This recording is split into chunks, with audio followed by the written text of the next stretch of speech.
The planets have aligned, and once again, the prophecy has come true. Every damn week. That's right, folks. It's time for another episode of the Roundtable Rethink podcast with me, your host, Uncle Paddy, joined every week by twin brother in spare parts bin, Andy, the asshole. Woo! And of course, we couldn't do any of this without bestie, Stevie Tel Aviv. Good evening, gentlemen. This week, we're talking AI, job apocalypse, and why your granny's spinning wheel might have more in common with ChatGPT than you first thought. We're also talking Doge. Why does it exist? What are they doing? And what have they discovered so far? And then finally, a rapid-fire round of tech stories, everything from space fuel all the way to brain-machine interfaces. Only here on the Roundtable Rethink podcast. So before we get into the docket, guys, we always start with this question. How's the week been? My week has been fabulous after 2.5 weeks of some horribly persistent fucking jungle super Ebola. I'm finally back. My voice is still catching up with the rest of my body, but do you know that week in a couple of days Goldilocks zone you get after you've been sick, where you just can't believe how good it feels not to be sick anymore? Exactly. I'm in that lovely wee afterglow just now, so I'm buzzing to be here, and I'm actually really buzzing about the docket tonight. Uncle Paddy's looking disappointed. He was hoping he'd be harvesting those organs. I've just had a week of things breaking down. Technology is fabulous when it works. Yeah. An espresso machine, great machine, love it, but it hit the dust this week. So everything from there to the home hub on my central heating system teaches me not to change my router. Anyway, it's all been... Comes in threes, mate. Comes in threes. But will AI be able to fix all of this? That's the question. So let's get into the docket. I think this week we're going to start... Sorry, Stephen, go ahead. Before we do, let's just remind everyone, because I know that when I listen to a podcast, I always like to get these things early. Yeah. So if you haven't done so, please, please, please do us one small favor. Go on, like it, love it, leave a review, share it. Please subscribe to the podcast. I'm not saying that we would ever want to be professional podcasters, guys, but it would be a lovely thing, and your love, listening audience, would help. Yeah.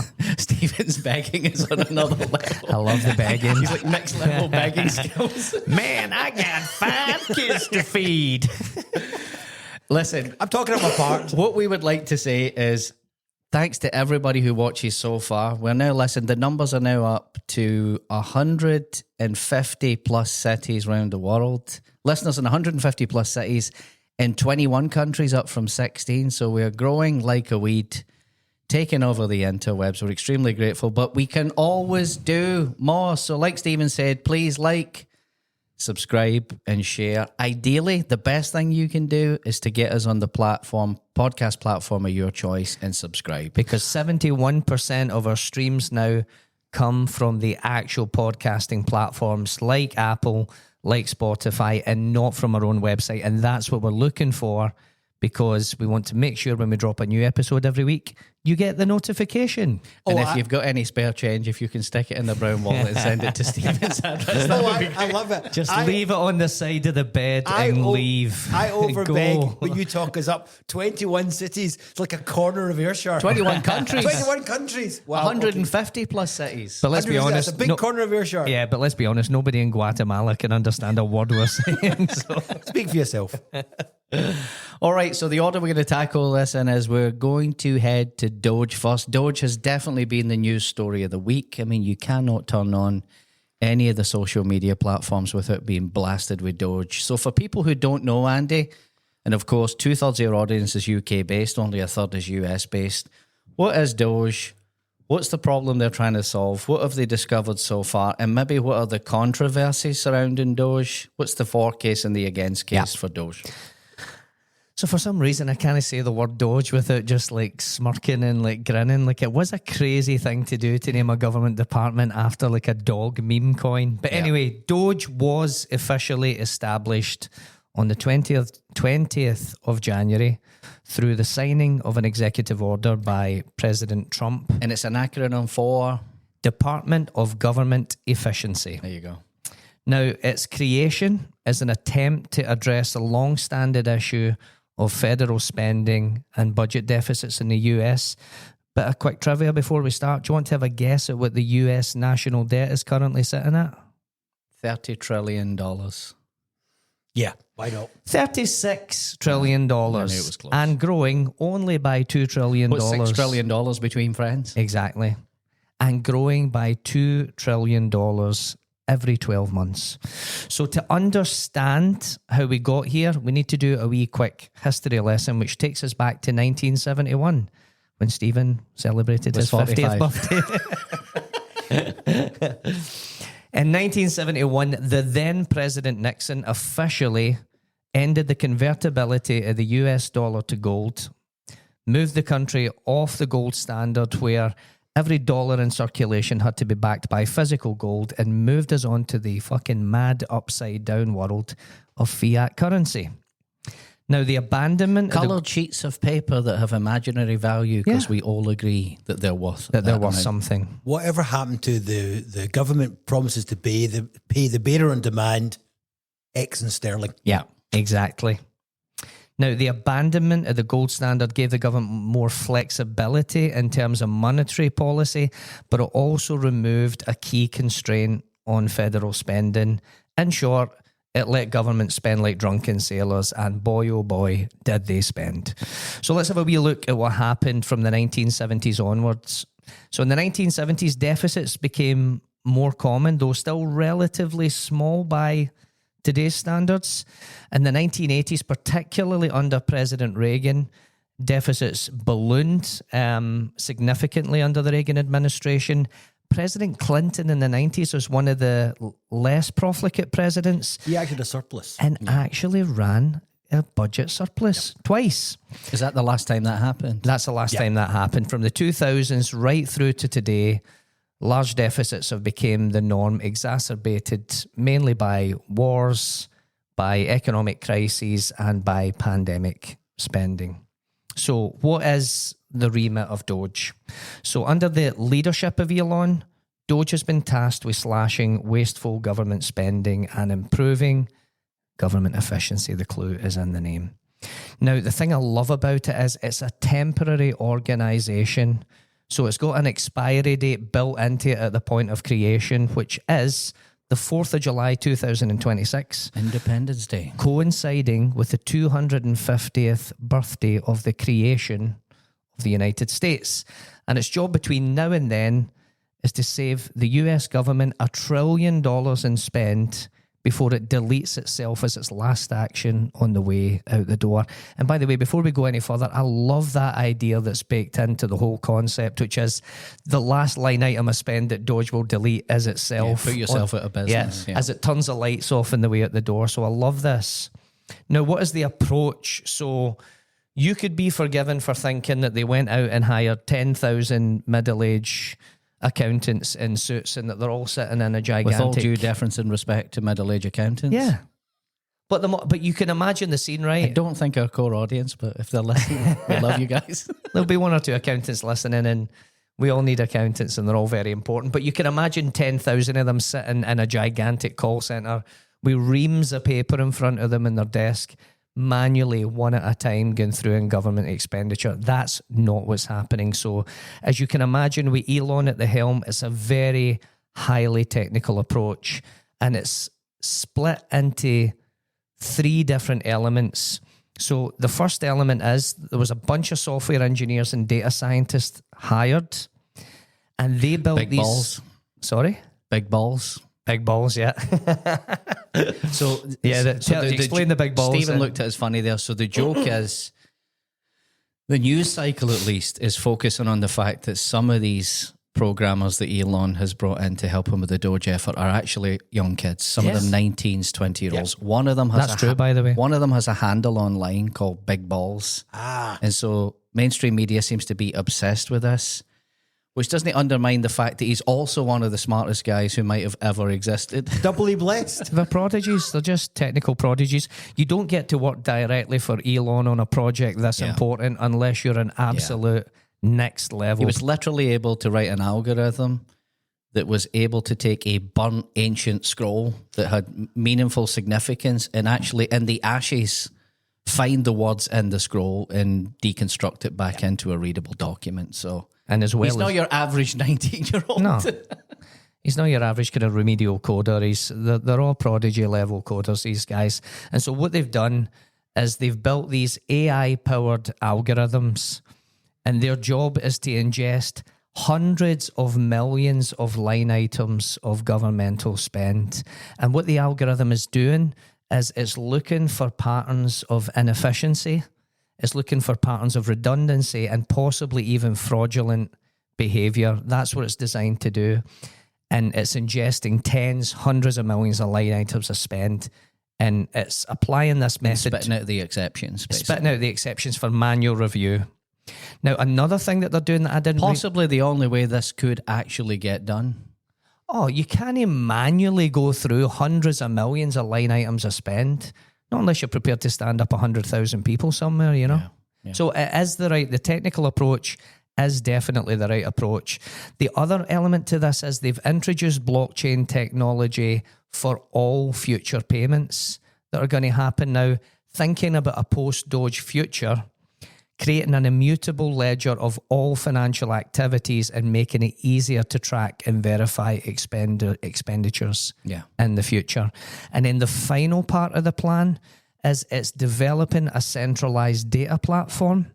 And it's an aggregator platform that pulls together all the information from all the different government systems into a single repository.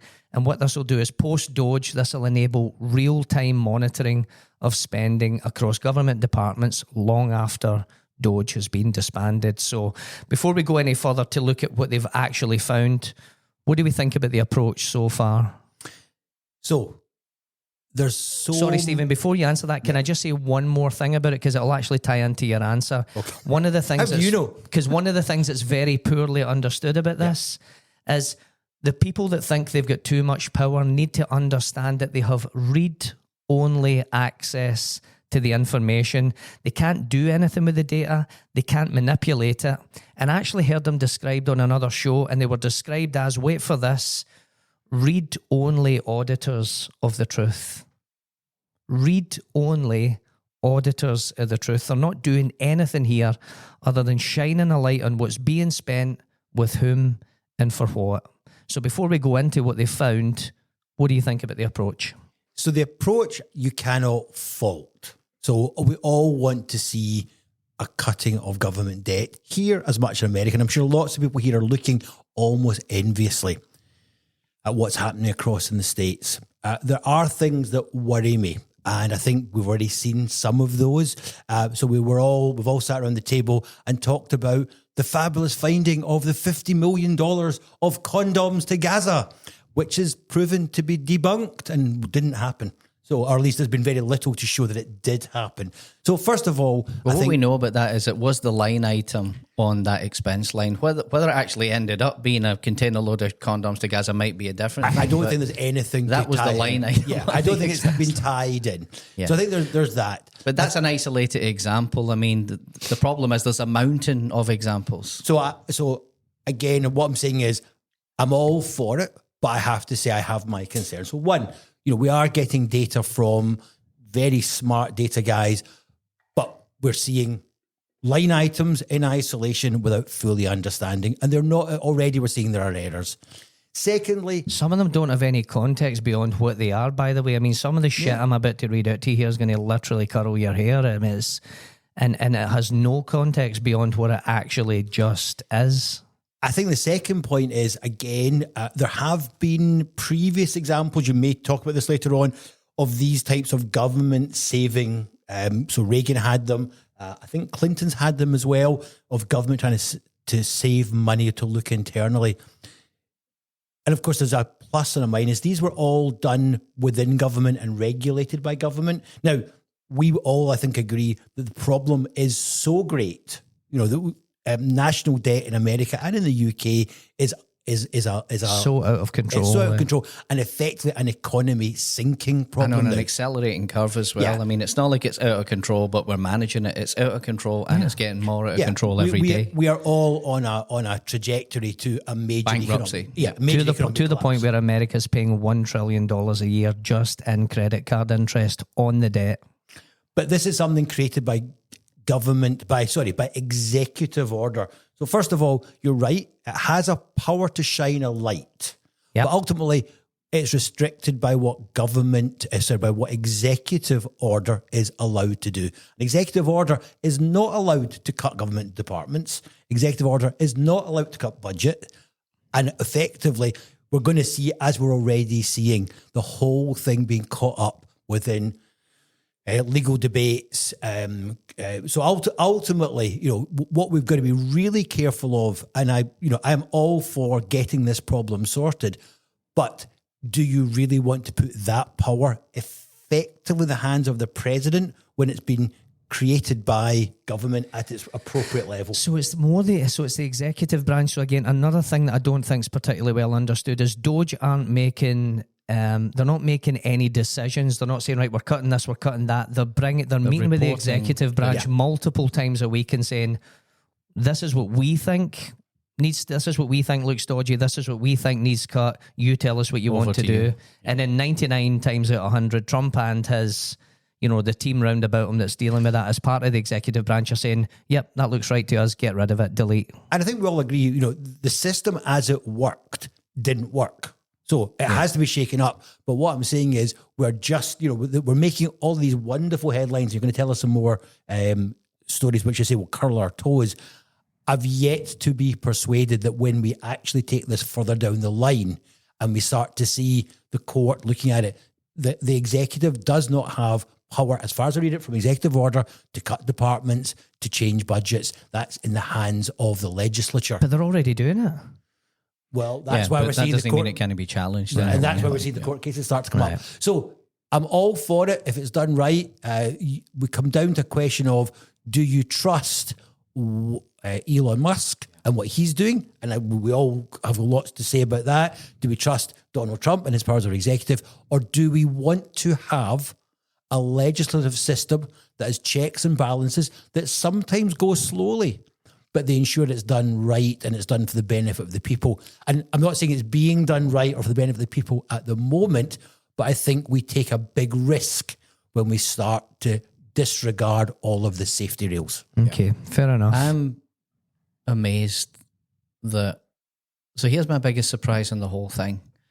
I thought if there was one issue that could unify the country, it would... Because there's some sensitivity in every household to tax, right? Who the fuck likes paying tax? Certainly not me. Certainly not anybody sitting around this table.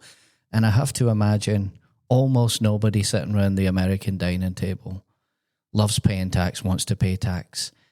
Now, almost with the blood running out of your tongue writing that check to the taxman every year, the one thing I thought could unite the country would be an effort to make sure that whatever the tax dollars were getting spent on was for the betterment of the country. Sensible for the betterment of Americans. Yeah. So I like and you guys. I'm amazed at how polarizing the issues became. I think the execution of it, fine, you can debate whether it's been done.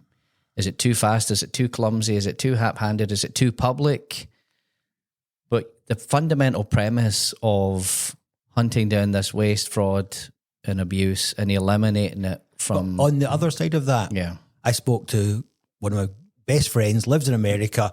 His father-in-law ran a massive government department. His daughter still works in a massive government department. So government doesn't just throw money away. There is a lot of money that's thrown away, but there's incredible amounts of checks and balances, maybe way too many. I'm all for cuts. I'm all for doing it. I'm all for shaking up the system. All I'm asking is, are we taking risk? Take, for example, government aid. Lots of stuff coming out just now about US aid. It's all going in the wrong place. And you say it's one-line items. America, Britain, we're not completely stupid. That aid's being used sometimes as levers for other things. Now, if it's being used for corruption, that's wrong. And it is, some of it. Yeah. But if it's being used to get us better contracts, to maintain relationships, influence in the area. So I think, again, just seeing one line items and saying cut, it has a danger of cutting things that are essential and we don't But what understand. the line items show you is where the government's head is. And what I'm about to read some stuff out to you here, and what it paints a clear picture of, and what Elon has also confirmed, is that DEI is being force-fed, almost kind of foie gras style, down the throat of every line item of government spending. And that is an ideology, right? That's... Oh, DEI, you can cut all of that. Well, let's make a wee bit of progress here, right? So let's look at what the early savings. So Doge is 2.5 weeks into its job. Let's look at some of the early savings. So straight away, you've got a reduction of $4 billion annually in excessive grant administration at the NIH. You have the cancellation of 62 contracts worth $182 million in the Department of Health and Human Services. Very important proviso, none of which touched any healthcare programs and was entirely for administrative expenses. You have 78 contracts that were terminated with DEI, media and consulting categories. One in particular for groundwater exploration and assessment in the Islamic Republic of Mauritania. Finally, there were 22 lease terminations for underutilised government buildings, totalling $44.6 million in annual savings. By the way, fun fact, 2.3 million civilians work for the federal government. 1.2 million of them are eligible for remote work, either full-time or in a kind of hybrid situation. And the result of that is that there are actually many government buildings lying empty all over America that they're paying tens of millions of pounds in leases on, to the extent where some of them are now squatter encampments. So the government's accidentally created Airbnbs for free out its gigantic superstructure mega buildings that used to be full of government employees. So anyway, so far, so mundane. So at the start of this, it just looks like lazy, wasteful government spending. Dun, dun, dun. Until they bumped into the United States Agency for International Development, USAID. So USAID, its stated primary function is to administer civilian foreign aid and development assistance in over 100 countries. So let's look at some of the line items that Doge uncovered here when it came into contact with USAID. Hold on to your hats. $2 million for sex changes and LGBTQ activism in Guatemala. We might have a few listeners there, who knows? $45 million for DEI scholarships. Not anymore. In Burma. $20 million for a new Sesame Street show in Iraq. True, that is 100% true. $6 million to fund tourism in Egypt. $47,000 for transgender operas in Colombia. $1.5 million to promote DEI in Serbian workplaces. $4.5 million to combat disinformation in Kazakhstan. And Chelsea Clinton, the daughter of Hillary and Bill Clinton, get $85 million for her NGO. So it's estimated by Doge that as much as 90% of the $50 billion USAID budget is either being spent wastefully or downright fraudulently.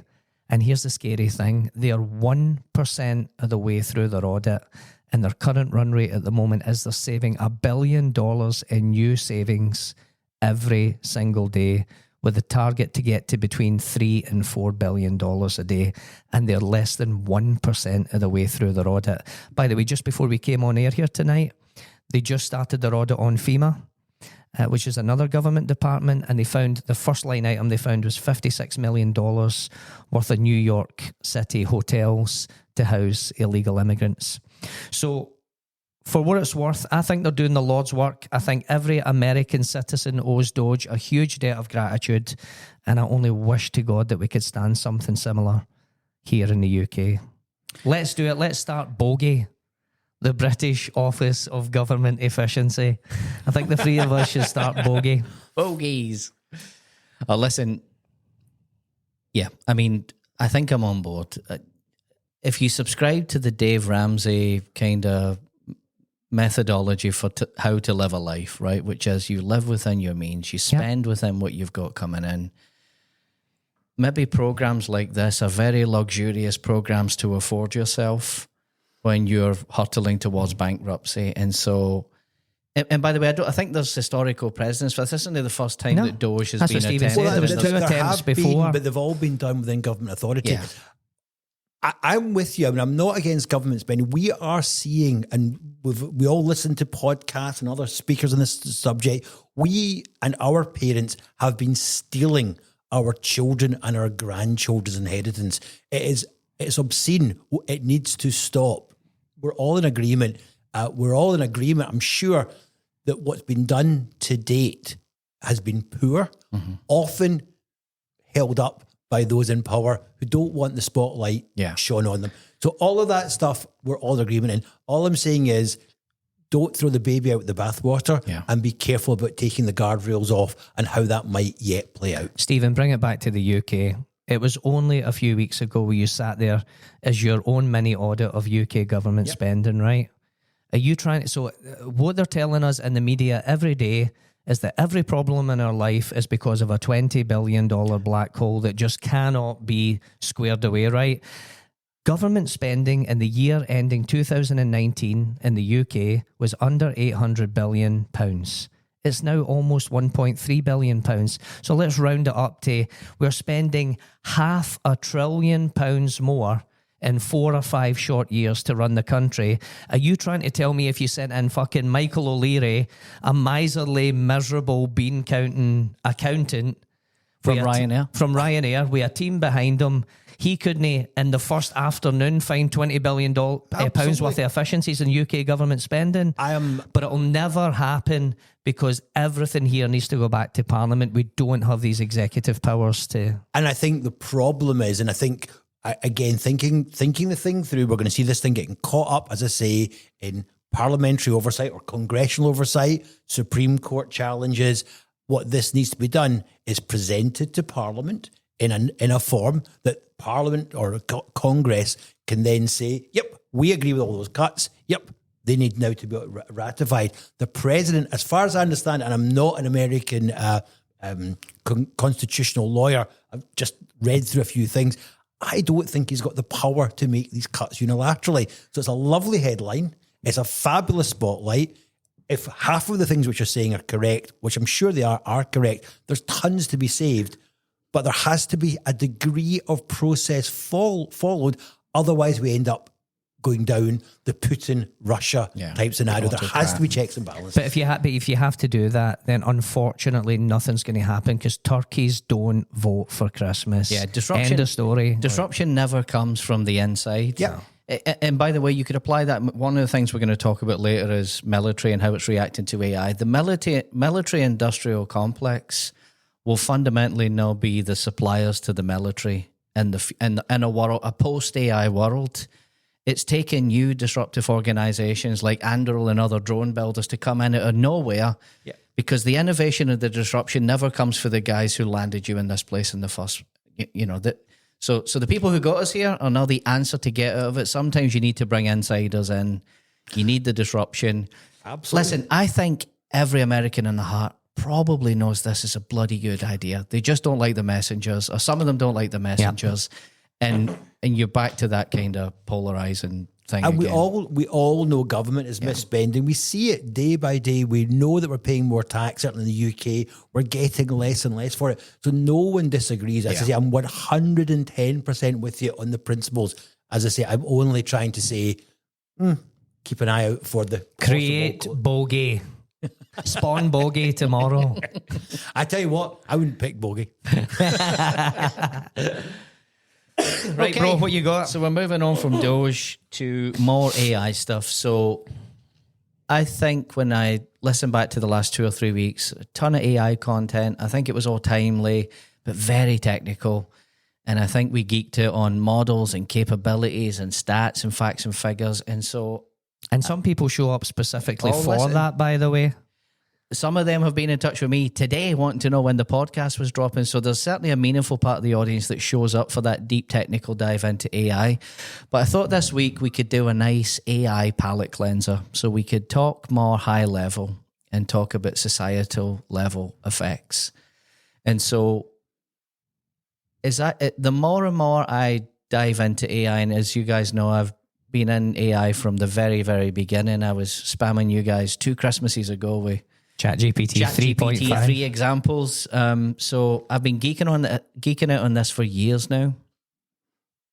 The more I understand it and the more I truly get to grips with the pace of improvement here, it actually keeps me awake at night. And it keeps me awake at night for 2 reasons. I've got like butterflies in my stomach. I'm so excited. I'm absolutely buzzing about the potential of the problems that can be solved. And at the same time, I'm harboring a reasonable amount of terror about it as well. So I find myself sort of constantly flipping between the 2 modes. So before we talk about societal level effects, Sam Altman was on the interview circuit again this week. Yeah. And so he did an interview in Berlin. And by the way, I thought the moderator did a horrendous job. Some of the stupid questions. I don't know, some of the European tech conference moderators, they're like, Sam, are you polite to the AI? Do you say please and thank you? And you could almost just see him going, who gives a shit? Dragged me here, dragged me to Berlin to ask me that. So anyhow, a couple of things that he threw out there that really, again, were just like, whoa, I'm going to have to go outside and gasp for air and then take a breath and come back in and spend the rest of the day trying to process that. So at the end of 2023, they released a model. Now, he never said what the model is, but it's generally understood that what he was referring to was ChatGPT 4.0. And so... which is my daily driver. Yeah. And so at the end of 2023, ChatGPT 4.0 in a computational programming challenge was the 1 millionth best coder in the world. Fast forward 7 months to September 2024, the second reasoning model, which is largely considered to be O1, was the 10,000th best programmer in computational programming. If you then fast forward to January, just 4 months later, O3 is the 175th best competitive programmer in the world. And they have an internal model that he refused to mention right now, which is benchmarking, is the 50th best computational programmer in the world. 49 behind Big Balls. With the best programmer in the world being Big at Balls. the end of 2025. So they've went in the space of 18 months from being the millionth best programmer in the world to, by the end of 2025, far exceeding any human programmer in the world. And again, so things like that blow my mind. They absolutely blow my mind. And it makes you think that one of the things I'm always trying to do in this podcast is trying to fully convey the scope of how fast this is moving, and also maybe just unpack the terror about how unprepared we all are. Society is completely unprepared. Business is completely unprepared. Education's completely unprepared. Military is completely unprepared. And this is going to happen so fast that I don't think there's enough time for people to catch up and get out in front of this trend. I think fundamentally we'll be reacting to this as a crisis in the future. One of the last kind of earth-shattering things... Sorry, Stephen, go ahead. What do you define as a crisis? So what is the crisis? I'll come to that once I've shared the next anecdote. So the last thing that he shared was that by the end of 26... a single AI data center will have more intellectual capacity than all humans and all AI in 2024 combined. In a single data center, of which there'll be dozens and dozens and dozens and dozens and dozens of AI data centers. So as we talked last week, humanity's last exam, it's on track to saturate that benchmark by the end of the year. I think my prediction for AGI is rock solid. Sometime in 2026, they're going to declare AGI. And AGI is not where the AI plugs itself into the world and the electricity grid and takes over the world. It's just where it becomes smarter than all the smartest humans in the world, right? That's when they'll declare victory and say we're at AGI. Now, if you think about this future we're heading to, it's kind of scary, but I'm not entirely sure it's that much different to some of the big revolutions that we've had in the last 300 or 400 years. And so I wanted to draw some parallels between the AI revolution. And by the way, they call this period of time the digital evolution, right? There was the industrial revolution. There's now the digital revolution. I don't think AI is going to get rolled into the digital revolution under that umbrella. I think it's so significant, and I think society is going to change so much. It will have its own revolution. It will be the AI revolution. There's another Padstradamus prediction that we can check in on 3 times. So, thinking back to the Industrial Revolution, right? And there's some debate about when the Industrial Revolution actually was. So it's largely considered to have been the mid-18th century. Some people say it was in the 1760s. Some people argue it was in the 1780s. But let's say mid-18th century. How long was the transition period? Okay, you've stole my thunder here. So what I'm building up to is it took about 75 to 80 years for the Industrial Revolution to completely play out. And in that period of time, it kind of sucked for at least some of society to live through that transformation, to live through that. It sucked for the majority of society. Yeah. And the previous revolution, being the agricultural revolution, was the same. So generally, all of these changes lead to mass disenfranchisement, disruption before the larger society sees the benefits. Yeah, and we don't argue that, of course, we're much better off going from the agricultural age to the industrial age and now the digital age, right? GDP's grown by hundreds of X in that period of time. And so it was obviously the right thing to do, and it was obviously part of our advancement as a species.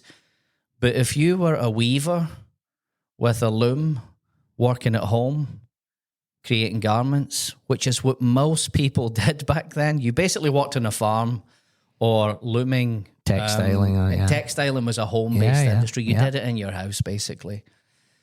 Then it sucked to be the people when in the early 18th or the early 1800s, you had the spinning jenny. One of those kind of the powered Snow loom. White spinning wheels. Yeah, Manchester went within a space of, I think, a few years from being a little town on the edge of the river to being 90-something% of all linen production in the world. And as you say, if you were born into, once the transition was made, if you were born into a future where everybody went to factories and worked, that was great. Yeah. But if you were one of the guys that had to go from spinning yarn in your bedroom to... But even at that, when you went into factories, you were going to be suffering from tuberculosis, diseases, bad sewage, bad sanitation, injuries at work. There was a whole generation until the factories caught up and we got a quality of life at the end of it. So that's why it was 60 to 100 years to see the benefits. So by 1780, spinning employment collapsed due to machines like the spinning jenny, created by James Hargreaves, and the power loom by Edmund Cartwright.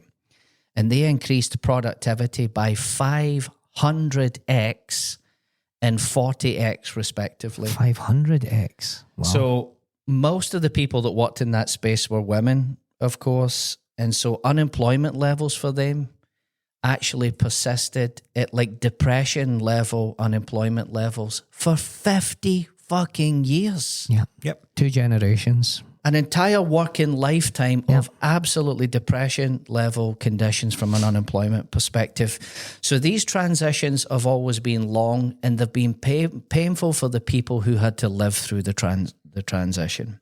Now, what I'm kind of building to here is, if you think about the 70-year transition, I think nobody is betting that this transition from a pre-AI world to a post-AI world, where the effects of AGI and superhuman level capability AI are in full effect in a 24 to 36 month time frame.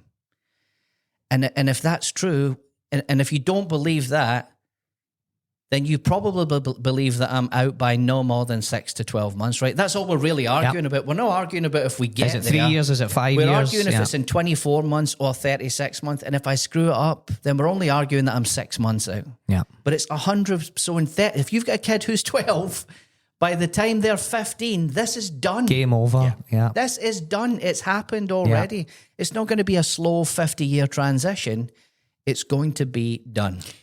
So who are the people now sitting spinning with their spinning wheels in their bedrooms? And I think one point that you've made, and I think it's just to focus down on it, we have a choice here. We can be the US or America or Europe at the head of those things, or we can be the third world left behind with those things. Yep. And that's a big choice that we have to make, because there were winners in the Industrial Revolution, but they were not the majority of the world. There were a few countries that actually took those technologies and ran with them. Yeah. You don't want to be the Luddite smashing looms, right? You want to be on the right side of this trend. And like all the other major technology shifts that came before, it's about how you leverage the technology. So when the early calculators came out, you had some people who said, wow, this is great. I can now do calculations way faster than I used to be able to. And then you had the equivalent of the Luddites who went, no, I've always done arithmetic in my head and I'm good at that and I want to retain that skill. So I'm going to keep doing math in my head and screw your calculator. But that's back in the day when calculators were doing subtraction, addition, multiplication, and basic division. The calculator then went on to do every type of math possible as we invented scientific calculators. By the way, all powered by a 2-inch long solar-powered strip on the calculator. Yeah. I've got one sitting in that desk over there. That could, as if by magic, as one of its shining accomplishments, spell out the word boobs on the And shell oil. Yes. Shell oil. But think about it, right? With something that can be powered by the ambient light in the room is now faster and better at math than any human could ever possibly be. Mm-hmm. So nobody's trying to be smarter in the calculator at math. We just all figured out how to leverage calculators and work them into our daily workflow. And that is probably the best analogy I can come up with for AI capabilities and tool sets. We're all going to have to work out how to harness these things and leverage them, and not actually be the Luddites going, screw AI, I don't need it, because there's actually going to be two types of people in the future. There's going to be the people who use AI 50 times a day, or you are going to use AI 50 times a day, or you're going to be outcompeted by people who use AI 50 times a day. So you'll have people who want to get ahead. You'll have forward-thinking people with good attitudes who want to get ahead of the trend, who want to do well in the workplace and outcompete their teammates. Then you'll have the Luddites who get dragged into this kicking and screaming, but even they will actually have no choice eventually other to embrace this, or they'll be left behind and fantastically outcompeted by the people who do. So again, I absolutely agree with you in all of that, but I'm going to give you two quick stories.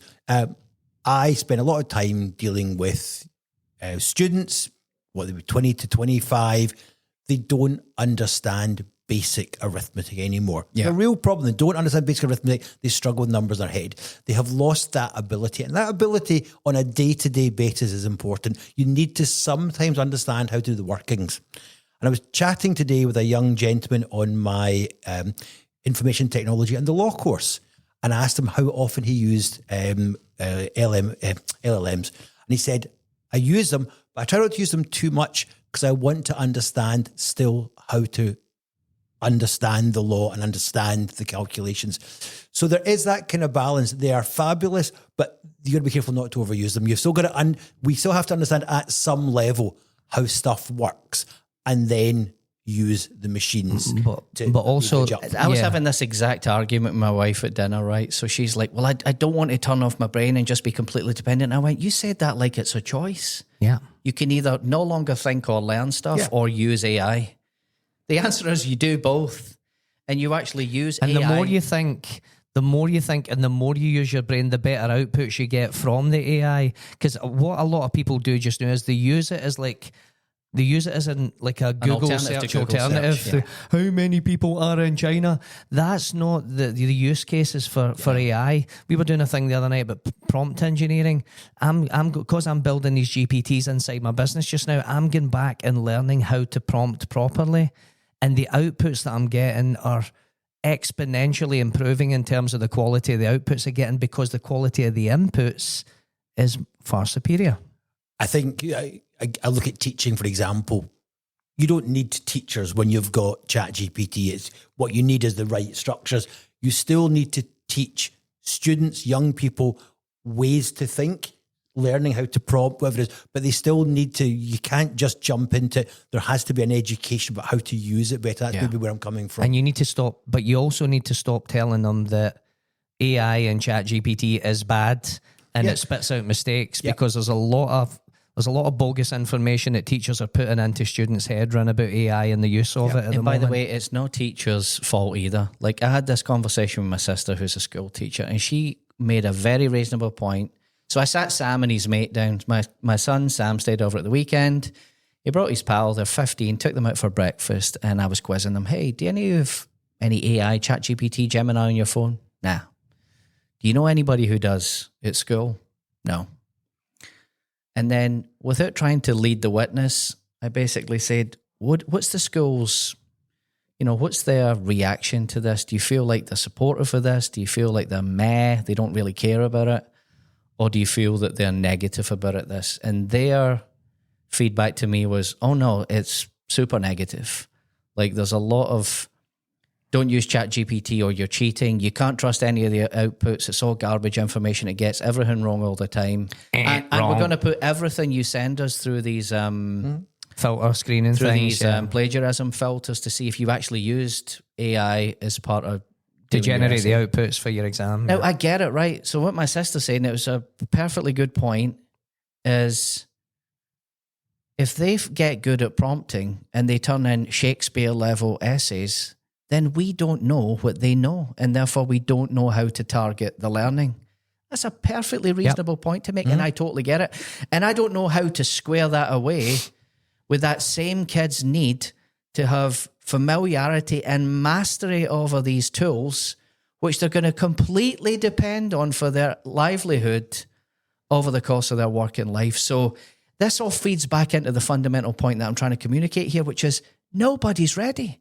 Education has no idea what to do about this and is nowhere near coming up with a framework, guidance that would then distribute down to teachers that would then turn into actual learning.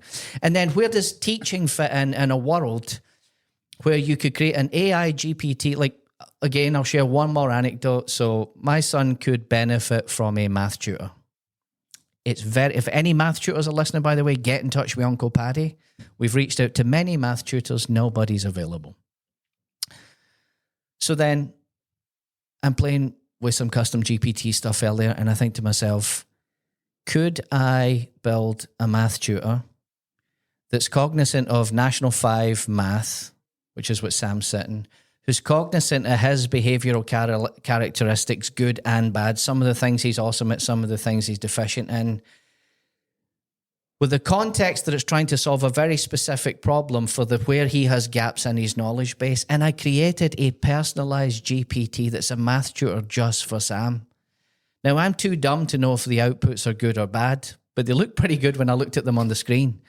So that's just an example of how does teaching keep up with this? How does government keep up with this at the pace that it's moving? And how do we not fuck over an entire generation of kids by telling them these things are bad, whilst at the same time acknowledging within a 24 to 36 month time frame, for the they're going to rely on these tools for the professional future. Here's the problem that both the agricultural and the industrial revolution, and indeed the original tech revolution created, generally with these things, wealth and production moves from the many to the few. Think about it. Google, specialization of labor. Specialization of labor. And what we have as a resource, so actually what we're going to potentially see is mass unemployment. Yeah. We're going to see taxi drivers, teachers, lawyers at some level, knowledge workers, people, all writers. Have a potential to be taken out by some level of AI.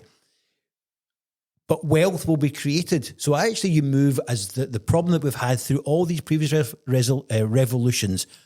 How do you distribute wealth fairly in a world where there's less people needed, more jobs are done autonomously, until we move into the next level when all these people are sucked into the new industries? I believe that we'll get to the promised land and that we will cure disease and we will solve fusion and we will solve all the biggest problems. But I actually think there'll be a reasonable amount of dystopia en route to getting there. There always has been. And our kids will be the poor fuckers who have to live through it. And that's kind of where the concern is. Andy and I have kids at school right now. What would you advise them to go into?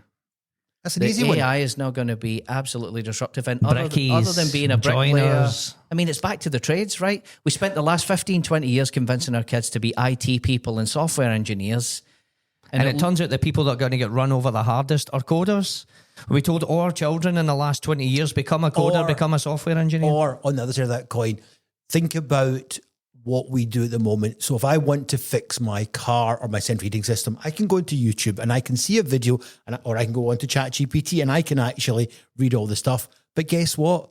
I haven't got the 27,000 repetitions to make me good at that job. So I'll go along, I'll hash bash it, and I'll probably make it worse than it was. Perfect example, change my router, plug the wrong cable into the central heating hub, fused it. So cost me £60. Not a big deal, but I didn't know enough. Wouldn't make that mistake again. So what we're going to see is the jobs at the top. People still, human beings will still want human beings to help them either with manual labor or with the things that require strategy, understanding, explanation, some degree of confidence and brand loyalty. So be good at what you do. Be a strategist. Yeah. Be a manager. It's the checkout analogy.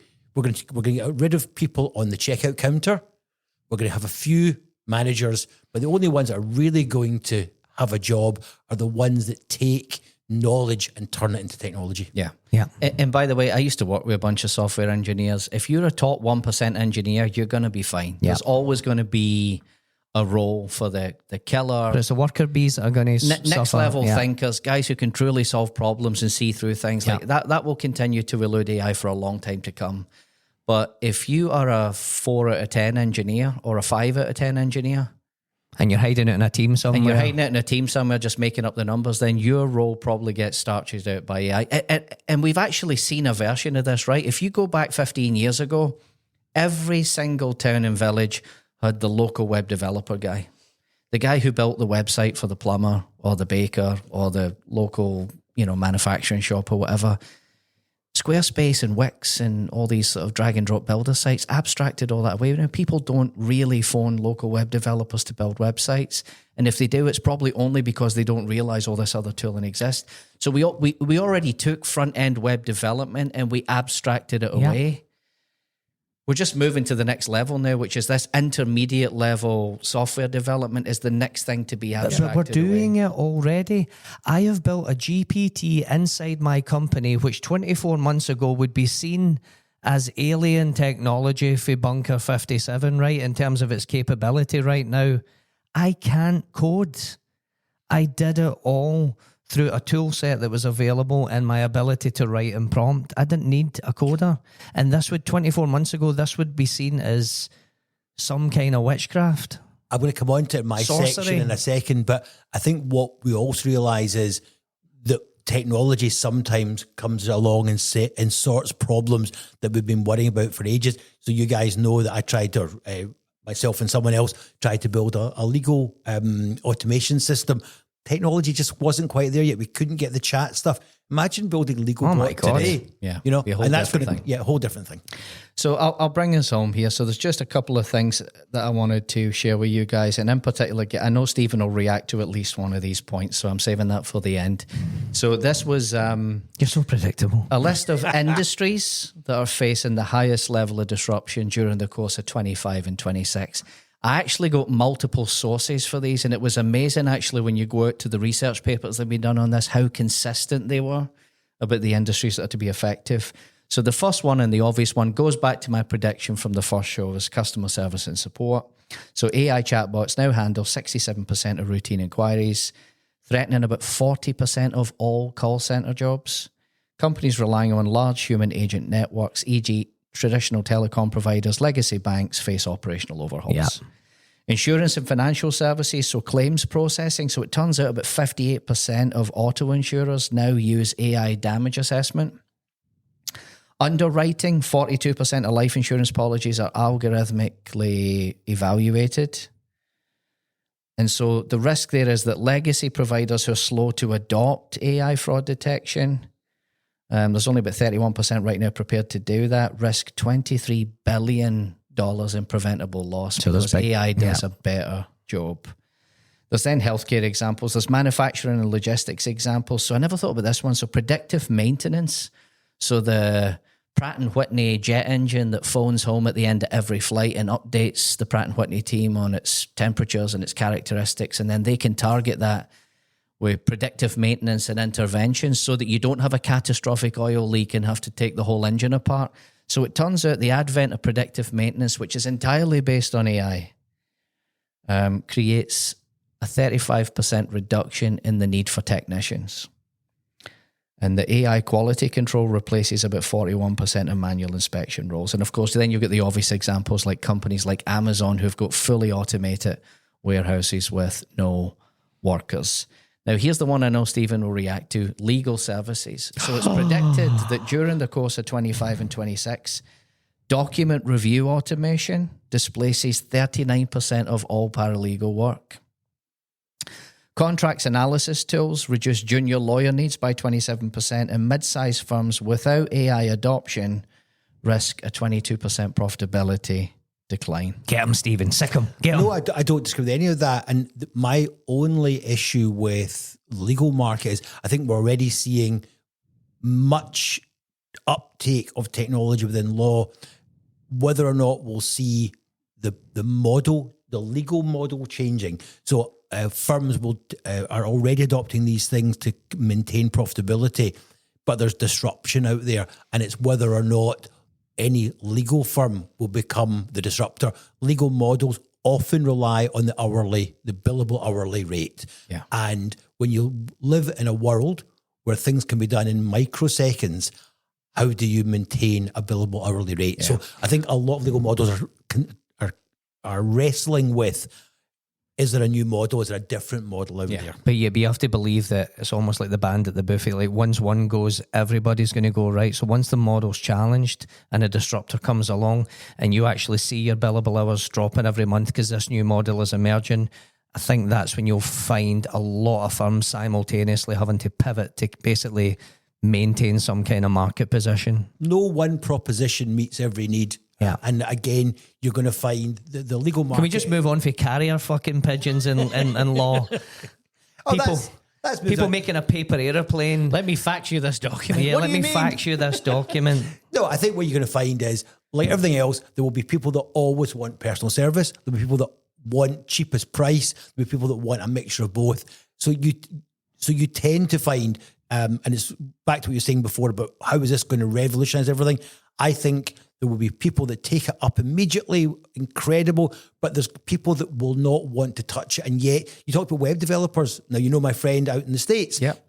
He still has a vibrant business because he's a client bank that's of an age that wants that level of service. Who are all going to die. But not during his business lifetime. And therefore... We love you, David. But the good news is, Neil the Tailor, you're in a job forever. Yes. I tell you, He's going to be the new oil baron. Yeah, the trades is maybe what we should have advising all the kids, like AI is not going to be able to fit a granite worktop or come in when your kitchen in for But you. to wrap it up, the trend is more tech, more automation, less human requirement. Yeah, so the educational piece of this, so I said, some of the feedback kids are getting is it gets everything wrong, it screws up all the answers.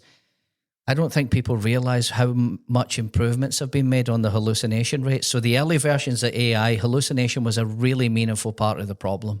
And it's why that version of AI never really took off. You needed 3.5 and 4 to really build anything that was production grade on AI. So the leading frontier models now, headed up by Gemini 2.0 Flash, of hallucination rates of less than 1%. It's 0.7%, which means it gets it right 99.3% of the time.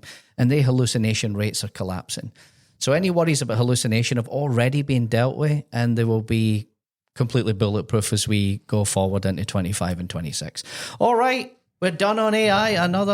I actually think that's probably the best conversation we've had about AI. Yeah. It's also getting much more like what we do at breakfast. And Talking over each other. Talking over each other. A bit of banter.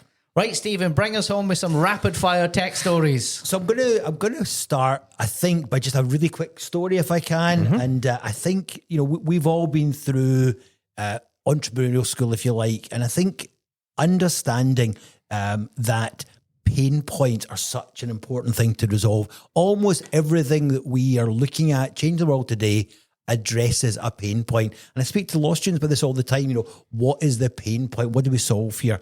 So there's one really interesting one I'm going to come on to, but really quickly, my favorite story about about pain points and technology was Reed Hastings, who's the guy behind Netflix. Fabulous LinkedIn guy. and Netflix. Fabulous guy to listen to. And he tells the story about how he started up Netflix. A couple of wonderful quotes from him. Basically, there are no good ideas. 99.9% of your ideas are dreadful, and you have to be unemotional about them. And he said, so Netflix, the original Netflix model was basically go in, collect your video from the shelves, pop it back in through the bin. And he had this idea that he would try a postal service for Netflix, for your videos. It didn't work. They were too bulky, they were too big, it was too expensive. And then technology changed, and we had this thing called the DVD. So for those of you who don't remember them, little round discs, already out of date. Can do you better than that. I can remember VHS and Betamax. I can remember abacuses. Sorry. But that change in technology suddenly made the postal creation of the service doable. And from there, Netflix has gone on to be one of the biggest companies in its sector in the world. So understanding your pain point and then seeing when the technology suddenly makes it all work. So it's funny that the disruptive, innovative solution there was the oldest, crustiest service in the world, the USPS, the United States Postal Service. Absolutely. Turned out to be the secret sauce of the early Netflix. So 2 or 3 stories, some of which touch on pain points, some of which touch on things that we've talked about. Great story this week about Orbit Fab. Now, Orbit Fab is basically a company that started making a petrol cap for satellites. Okay, so why is that important? Well, we put up these satellites and we rely on them for our modern world, but ultimately they need to either be moved every once in a while because orbits decay, or maybe they shouldn't be in that place anymore, something else is happening. And one of the pain point is, satellites run out of fuel. So if you don't refuel them, they're going to fall back to Earth. Is it little gas thrusters or something that they kind of reorbit themselves? They basically work on, I think, hydrazine, but you need to refuel them. They can't be solar because it's a bit like, think of a Tesla in space. The wheels would just spin. It has to throw something. It has to be propulsion. Yeah. So he's invented a universal petrol cap for satellites. What's the problem he's solving? Well, the problem he's solving is either satellites already in place that need to be refueled, otherwise they're going to fall out of use. Or secondly, and this is the bit I didn't understand, the cost of getting a satellite into space is based on weight. The more fuel you have to load at the beginning, the more expensive it is to put it in space. And when you're putting fuel up there, you have to not just put enough fuel to carry the satellite, you have to carry the fuel in the satellite. So it's an exponential curve. Yeah. So if you could have less fuel, then you can launch cheaper and then you just top it up as needed. And of course, what's happening with SpaceX and the cost of fuel economics is the cost of launching anything to space is collapsing. So Falcon 9 was about $2,000 to $3,000 per kilogram To orbit. into orbit. Falcon Heavy, which was the one we've been recently, about 1,500 kilograms. And Starship, they're looking at it perhaps coming down as low as $10 to $20 per kilogram eventually. What this company have done is they have agreed already a number of contracts for refueling at around about $1 million per refuel. Yeah. So basically, he's got an agreed sale point. He's got a cost of delivery of the raw material of something between $1,000 and a couple $100, And of course, there's delivery costs. But ultimately, if you think about if you can drive a car around New York with people moving around it, it's actually relatively simple to move two spaceships together and top them up, particularly when you've got a universal connection. So that's a really interesting pain point, a fabulous business model. I mean, the profits that are there sound incredible. And all of the future lead-ins, I think, will be exceptional. I thought propellant was only a fraction of an overall launch cost. I mean, I thought the big arbitrage on launch cost was the reusability of the rocket. Yeah. And We're talking about satellites, so we're not talking about Satellites, right, spaceships. sorry, yeah. So we're talking about things that are already up there. We're talking about things that are just literally sitting above us. Got you. They're not the only ones doing fuel, but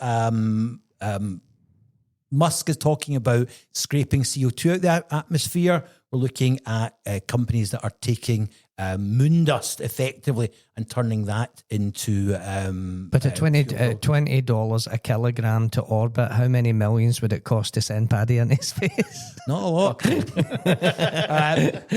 On that, one of the other things which have been interesting this week is another space fuel story. And I'm not going to photosynthesis, but basically photosynthesis is the ability, as we see here on the Earth, for plants to take CO2 out of the atmosphere, turn it into oxygen and water. And the Chinese above the Tiangong space station. Say that again. Tiangong. How's that going? Successfully, at basically room temperature, have done photosynthesis. So they've been able to create oxygen and carbon dioxide. And effectively, that gives you the building blocks for fuel. So they can start to break down things into fuel. Okay. So we're starting to see again that all coming together. So again, just interesting. And what I love about the quick roundup, there is just so many things happening. Yeah. We've talked briefly, we talked in length about AI data centers. Did you see the announcement about the UAE and France, the £1 billion investment in a new French data center between the UAE and France? The major driver, not announced as such, but what do you think the major driver is? For a French data centre? For the UAE? Well, I'll tell you. Don't know. Nuclear fuel. They have got a fabulously consistent supply of cheap electricity. France has the best nuclear infrastructure in Europe. At the height, it was generating about 80% of its electricity by nuclear, down to about 65%. Is that EDF the main kind of power company? I think they're the biggest, and they've got one of the new generators just about to come online or being built just now. But in essence, we're seeing that, wow. So what are the data centres for in relation to? It'd be an AI type data centre, the type thing we're talking about. So they're putting it in France because they've got cheap power. Abundant cheap power. Yeah. So that, again, fabulous, I think, ties in with our stories. But again, it just goes to show British government that if you can address some of the power issues, we could be, we're sitting here, as we've talked before, beside a wind farm. Why don't we have a data centre or something like that based around it? Satya Nadella at Davos said the same thing. He's like, I'm going to spend $80 billion in infrastructure this year, and I'm not going to be compute constrained. I'm going to be power constrained. Yeah. Last one I want to touch on just very briefly, but again, I thought it was just a nice story to end on, was there was a wonderful article in the Daily Telegraph this week about neural implants, and the first recipient of a neural implant from Neuralink. And basically, for those of you that aren't aware, neural implant is in essence taking a computer chip and putting it really in your brain. You can put the chip on top of your head and pick up the electrical signals through like a skull. Tell your Wi-Fi goes up the shit. Well, it's effectively like your Wi-Fi. If you lock your Wi-Fi router in a cupboard, you won't get a great signal out of it. The closer you put it to your machinery, the better it goes. So by putting it directly into the pathways of your brain, you pick up the signals.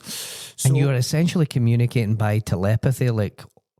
You are, well, you're not, it's not telepathy because that's magic. It kind of looks like that when the guy's looks like playing the magic. game on the TV screen by thinking about the movies making. Like, So, you're absolutely right. Nolan Arba was the first recipient. And again, it's an interesting story because when nothing happens in science without mistakes, without things, it's trial and error.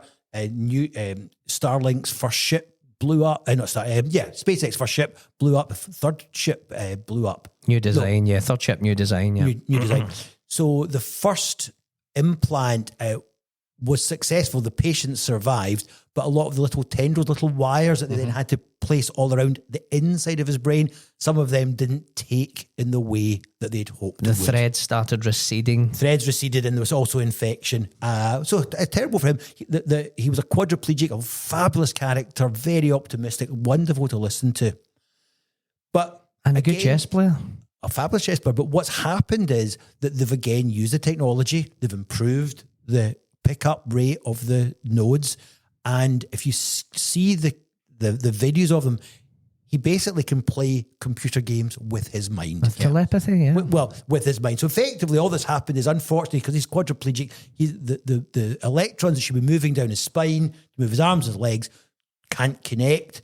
So they're connecting up those electrons to an external source. So eventually, they will sort out mobility issues, hearing issues, eyesight issues, vision. So all of these things, and it's been wonderful. I was blown away. I've been sitting for the last couple of days watching him play computer games. I know, I He saw can it. move, and they're now talking Amazing. about left-right brain stuff. So again, at the moment, he's playing games, if you like, with one hand. But they're now working the technology that will allow both hemispheres of the brain to work at the same time. So I think when you sit at night tonight and you watch the news and you go, "Oh, there's only rubbish happening in the world," pick up the tech papers. There's some good stuff. Phenomenal stories out there. Yeah. Yeah, it makes you actually quite hopeful about the future. I could still kick his ass at Wii tennis. All right, 1 hour and 11 minutes in, another epic podcast, episode 5 of the In the Roundtable books. Rethink podcast in the can. Don't forget, in fact, let's go to the begging master himself. Stephen, what would you like people commence to know begging before protocol. we Bragging Protocol 101. If you can, please just subscribe, like, share. As I said, we don't want to do this for a living, but if we could, it'd be lovely. So your love will help us. And we want to challenge the Klingons for interstellar domination That's of the next week. galaxy. And you can help with that. Like, subscribe, and share. All right, folks, we did it. We're done. That was it for episode 5. Bye-bye. Bye-bye, guys. Good night, everyone.